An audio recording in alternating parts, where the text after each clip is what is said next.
As the crisis continues in Syria, international organizations find it hard to keep silent.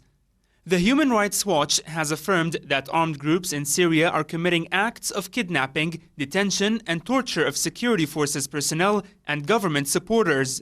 The United Nations estimates that more than 8,000 people, including 3,000 army and security personnel, have been killed since Syria unraveled into crisis last year. Armed groups are throwing grenades on our houses. They are abducting, killing and torturing people. We want the army to put an end to armed groups. Armed groups are launching RPG rockets from Al Khaldiya neighborhood at us here. One of my friends was critically injured, in addition to 2 army personnel. The Institute for the Study of War has said in its third Middle East security report that only 3 of Syria's most effective armed groups maintain direct ties with the opposition Free Syrian Army.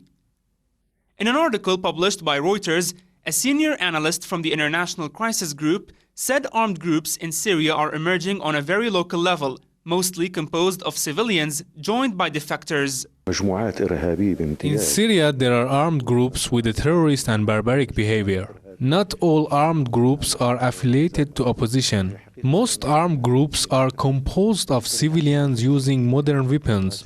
They abduct civilians and use them as human shields, and they abduct them for ransom money too.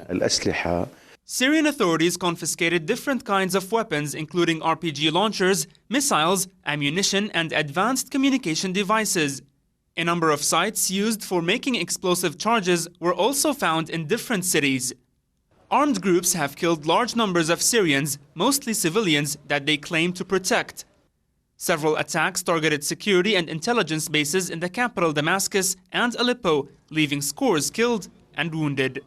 As calls continue on all sides in Syria to stop violence, foreign-backed armed groups continue committing terrible crimes and horrific massacres, blocking the way of reform and a peaceful solution for the Syrian crisis. Hamad Ali, Press TV, Damascus.